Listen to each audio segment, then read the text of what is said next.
Hello दोस्तों। जो concept हम इस वीडियो में देखने वाले हैं वो है एलिनेशन ऑफ अफेक्शन का। ये एक बहुत ही इंटरेस्टिंग सिचुएशन से अराइज होता है और वो सिचुएशन है एक्स्ट्रा मैरिटल अफेयर की। अब एक हस्बैंड वाइफ हैं जिनकी बढ़िया शादीशुदा ज़िंदगी चल रही है, लेकिन तभी इनकी मैरिटल रिलेशनशिप में एंट्री होती है ये थर्ड पर्सन की। ये थर्ड पर्सन हस्बैंड की ऑफिस कोलीग है और इसको जानकारी होते हुए भी कि ये व्यक्ति शादीशुदा है, इसके साथ प्रेम प्रसंग शुरू करती है। अब इस एक्स्ट्रा मैरिटल अफेयर का जो रिज़ल्ट होता है वो ये कि इस वाइफ का अपने हस्बैंड से मिलने वाले अफेक्शन और कंपेनियनशिप का लॉस हो जाता है। तो जब इस थर्ड पर्सन की वजह से या हस्बैंड की गर्लफ्रेंड की वजह से वाइफ एलिनेट हो जाए from the affection and companionship of her husband, तो इस कॉन्सेप्ट को हमने कहा एलिनेशन ऑफ अफेक्शन। पर हमने इसे tort of alienation of affection क्यों कहा, जबकि हमारे पास क्रिमिनल लॉ है, सिविल लॉ है, कॉन्स्टिट्यूशनल लॉ भी हमने सुना है, फिर tort of alienation of affection क्यों? तो देखिए, टॉर्ट का जो कॉन्सेप्ट है ना, वो अराइज होता है राइट्स और ड्यूटीज़ की आइडिया से। हर व्यक्ति के कुछ ना कुछ अधिकार हैं और बाकी लोगों की ड्यूटी कि उस व्यक्ति की इन अधिकारों का उल्लंघन ना हो, इनका वॉयलेशन ना हो। अब इसका एक एग्जांपल ये है कि ये ए का घर है, ये इसकी पार्किंग, ये बी का घर है और ये इसकी पार्किंग। अब बी ने क्या किया, अपनी पार्किंग में तो एक मिनी गार्डन बना लिया, लेकिन अब वो अपनी कार पार्क करने कहाँ जाता है, ए की पार्किंग में। जबकि इस ए की पार्किंग में कार पार्क करने का जो राइट है, लीगल राइट है, वो केवल ए का है। और जब बी ने अपनी कार यहाँ पार्क करी तो ए के लीगल राइट का वायलेशन हो गया।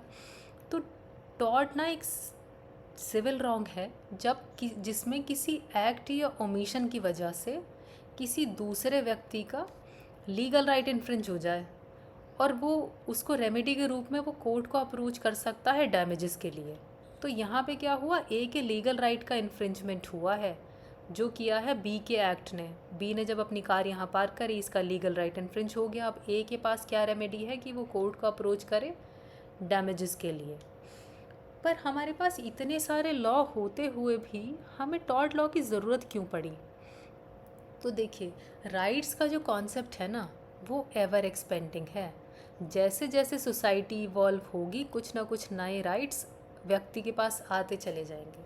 जैसे इंटरनेट के आने से पहले हमारे पास साइबर लॉ नहीं था, लेकिन जैसे ही इंटरनेट आया हमें इंटरनेट के प्रॉज एंड कॉन्स पता चले, हमें पता चला कि क्या चीज़ें रेगुलेट होनी चाहिए, इसलिए हमने साइबर लॉ बनाया। गाड़ियों के आने से पहले मोटर व्हीकल्स एक्ट नहीं था। तो जैसे जैसे सोसाइटी डेवलप होगी, इवॉल्व होगी, वैसे वैसे नए राइट्स आते चले जाएंगे। लेकिन हर एक सिचुएशन को एंटिसिपेट कर पाना लेजिस्लेचर के लिए पॉसिबल नहीं है और इसीलिए हर एक राइट को कोडिफाई नहीं किया जा सकता। और यही कारण से हमारे पास टॉर्ट लॉ है। तो टॉर्ट लॉ ना इसी गैप को फिल करता है। जब कोई सिचुएशन, कोई स्टैच्यूट एड्रेस न कर पाए तो टॉर्ट लॉ पिक्चर में आता है। और ये डेवलप हुआ है जुडिशियल इंटरप्रिटेशंस से। जैसे जैसे सोसाइटी इवॉल्व हुई, नए राइट्स बनाए गए और जुडिशरी ने उनको इंटरप्रेट करके और ये टॉर्ट लॉ का पार्ट बने। लेकिन अगर मैरिटल लॉज की बात की जाए, मैट्रिमोनियल लॉज की बात की जाए, तो हमारे पास डिवोर्स लॉ है, मेंटेनेंस का प्रोविज़न है हिंदू मैरिज एक्ट में, भारतीय न्याय सुरक्षा संहिता में, सीआरपीसी में भी। तो ये जो लॉज है ना डिवोर्स मेंटेनेंस के, 2018 तक हमारे पास अडल्ट्री का भी लॉ था, लेकिन जोसेफ शाइन के केस में उसको डिक्रिमिनलाइज कर दिया गया। तो अब हमारे पास क्या बचा, डिवोर्स है, मेंटेनेंस है। लेकिन ये सब लॉज ना जिस सिचुएशन को एड्रेस करते हैं उसमें केवल हस्बैंड और वाइफ पिक्चर में रहते हैं।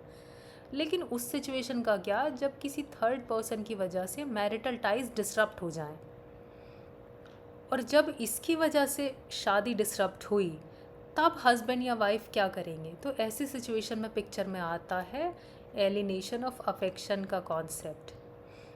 क्योंकि हर एक शादी में ना हस्बैंड वाइफ की एक दूसरे के प्रति राइट और ड्यूटी होती है। राइट होता है दूसरे अपने पार्टनर से अफेक्शन, कंपेनियनशिप मिलने का, कंसोर्टियम मिलने का, और दूसरे स्पाउस की ड्यूटी होती है कि वो उसको अफेक्शन दे, कंपेनियनशिप दे, कंसोर्टियम दे। लेकिन जब किसी थर्ड पर्सन की वजह से इसका लॉस हो जाए तभी एलिनेशन ऑफ अफेक्शन का कॉन्सेप्ट अराइज होता है। और इसीलिए हमने इसे टॉर्ट लॉ में डाला।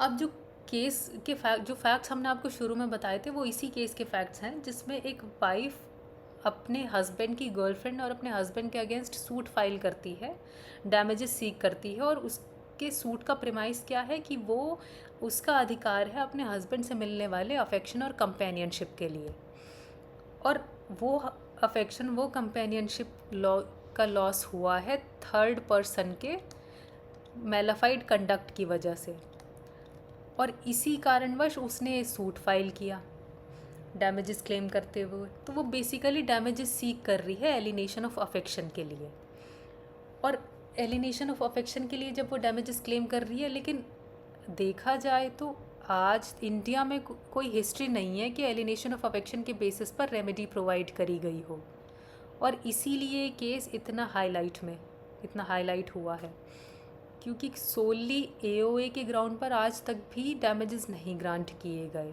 लेकिन कोर्ट ने क्या किया, इस सूट को एक्सेप्ट कर लिया एज मेंटेनेबल बोलकर कि ये सूट मेंटेनेबल है, क्योंकि प्राइमा फेसी तो ये शो हो रहा है कि थर्ड पर्सन की वजह से वाइफ का लॉस ऑफ अफेक्शन हुआ है, यानी कि उसके पास एक कॉज ऑफ एक्शन है जो एक सिविल रॉन्ग है, और इसीलिए ये सूट मेंटेनेबल है।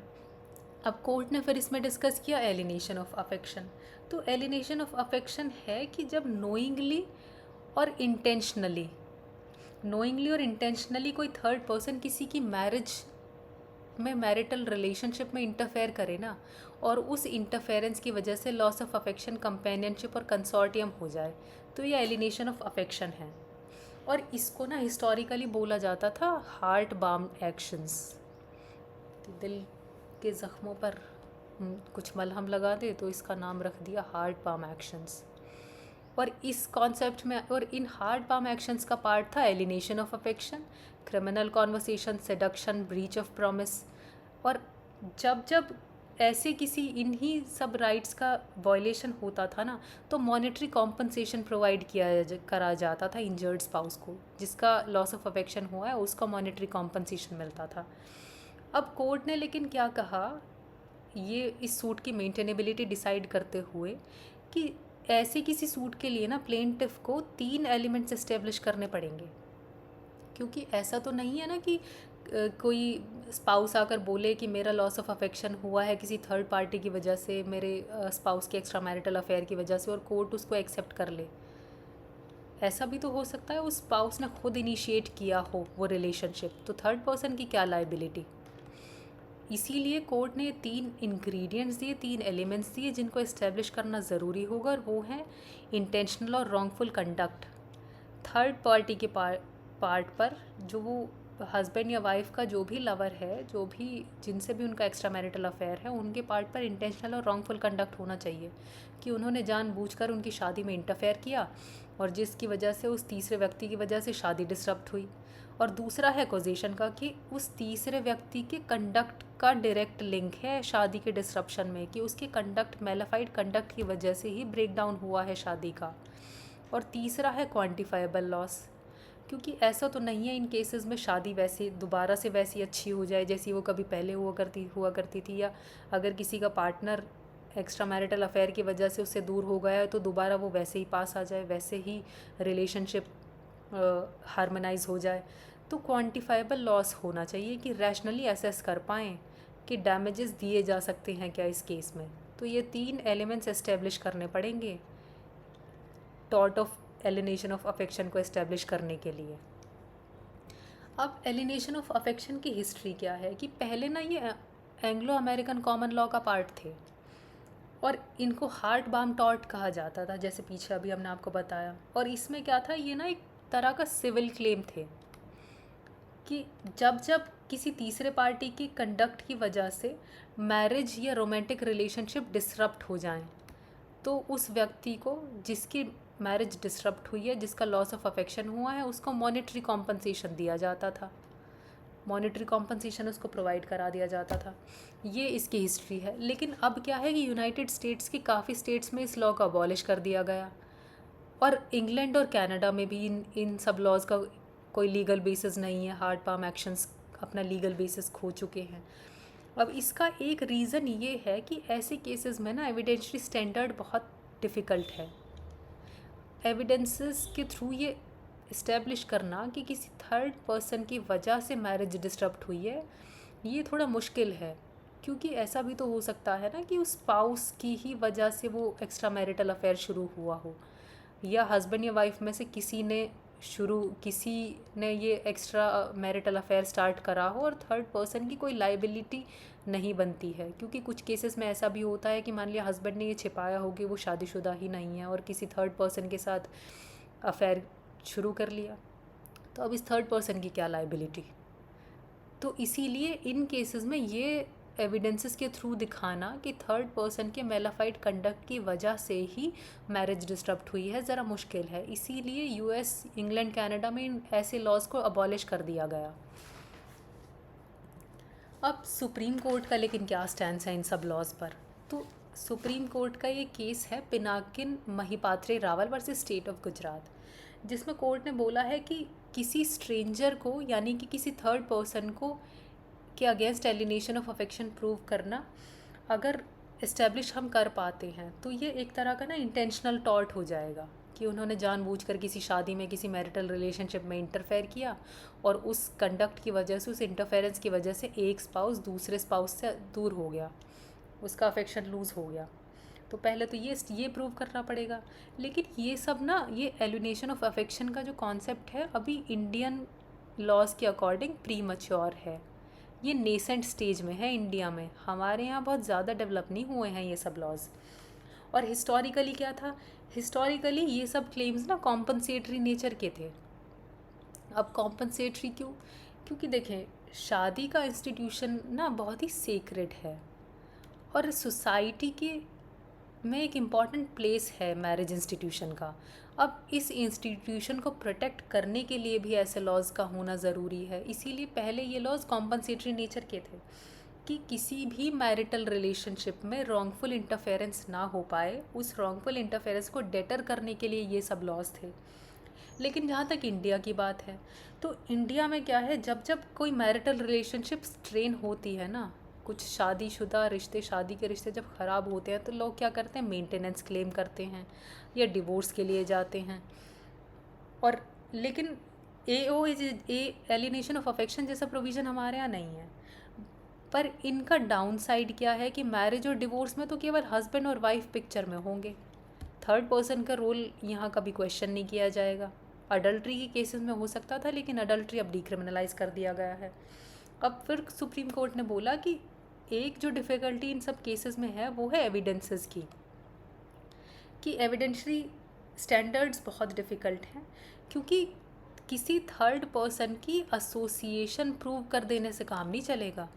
कि आपने बोला कि मेरे हस्बैंड या मेरे वाइफ का एक्स्ट्रा मैरिटल अफेयर है, तो आप जो उनके एक्स्ट्रा मैरिटल अफेयर में जो उनके पार्टनर है, आप उनसे डैमेजेस क्लेम करने के लिए हमने कोर्ट को अप्रोच किया है। केवल ये शो करने से काम नहीं चलेगा, उस थर्ड पर्सन का मेलाफाइड कंडक्ट शो करना पड़ेगा।